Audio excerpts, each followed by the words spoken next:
بسم الله الرحمن الرحيم، والصلاة والسلام على المبعوث رحمة للعالمين نبينا محمد صلى الله عليه وعلى آله وصحبه ومن تبعهم بإحسان إلى يوم الدين. أما بعد، أحبتي الكرام، السلام عليكم ورحمة الله وبركاته. موضوع المحاضرة هو نبوءة توراتية عن زوال إسرائيل.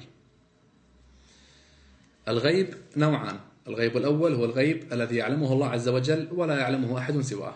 الغيب الثاني هو الغيب الذي يعلمه الله عز وجل والذي أطلعه على أنبيائه ورسله ليكون دليلا على صدق نبوتهم عليهم الصلاة والسلام. النوع الثاني من الغيب يدعى النبوءات.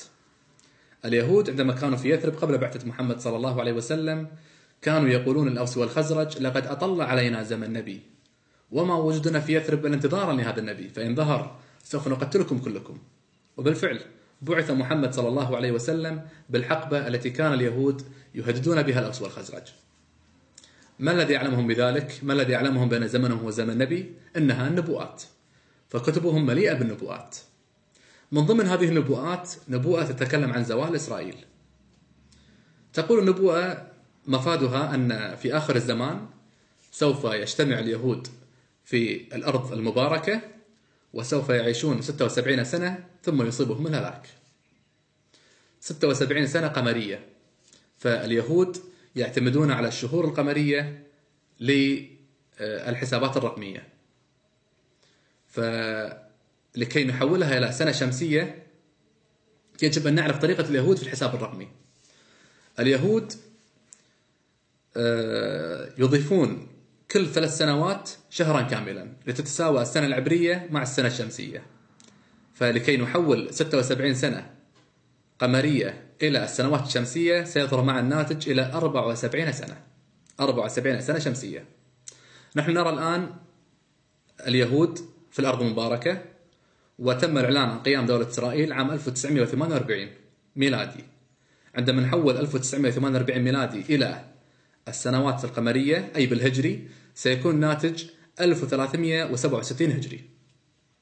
فعندما نجمع 1367 هجري أي سنة قمرية ب 76 سنة قمرية سوف يكون الناتج 1443 هجري، أي حسب النبوءة ستزول إسرائيل سنة 2022 ميلادي.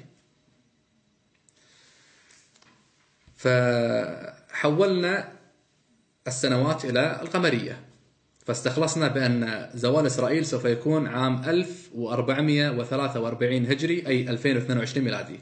دعونا ب 1443 هجري. الله عز وجل يخبرنا بالقرآن الكريم بأنه قد وعد إسرائيل بالفساد والعلو. يقول الله عز وجل في كتابه الكريم: بسم الله الرحمن الرحيم: وآتينا موسى الكتاب وجعلناه هدى لبني إسرائيل ألا تتخذوا من دوني وكيلا ذرية من حملنا مع نوح إنه كان عبدا شكورا وقضينا إلى بني إسرائيل في الكتاب. أن الله عز وجل يخبرنا بأنه قد قضى لبني إسرائيل في التوراة: لتفسدن في الأرض مرتين ولتعلن علوا كبيرا، فإذا جاء وعد أولاهما بعثنا عليكم عبادا لنا أولي بأس شديد فجاسوا خلال الديار وكان وعدا مفعولا، ثم رددنا لكم الكرة عليهم وأمددناكم بأموال وبنين وجعلناكم أكثر نفيرا، إن أحسنتم أحسنتم لأنفسكم وإن أسأتم فلها، فإذا جاء وعد الآخرة ليسوءوا وجوهكم وليدخلوا المسجد كما دخلوه أول مرة وليتبروا ما علوا تتبيرا. صدق الله العظيم. إن الله عز وجل يخبرنا بأنه قد قضى إلى بني إسرائيل في التوراة عن علوين وفسادين ووعدهم بالهلاك. فنص الآية يقول: فإذا جاء وعد الآخرة ليسوء وجوهكم. إن الله عز وجل يخبرهم في التوراة بأنهم سوف يصيبهم الهلاك.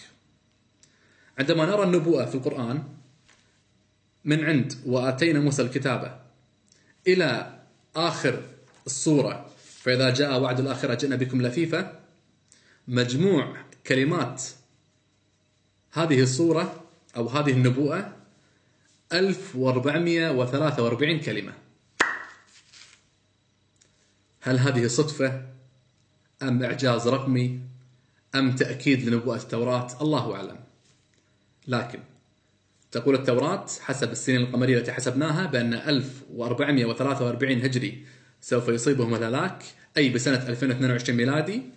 وعندما في القرآن الكريم عندما حسبنا من عند وآتينا موسى الكتاب إلى آخر السورة فإذا جاء وعد الآخرة جئنا بكم لفيفا، مجموع الكلمات 1443 كلمة. فالله أعلم هل هذا دليل على صدق النبوءة أم صدفة عجيبة؟ والسلام عليكم ورحمة الله وبركاته.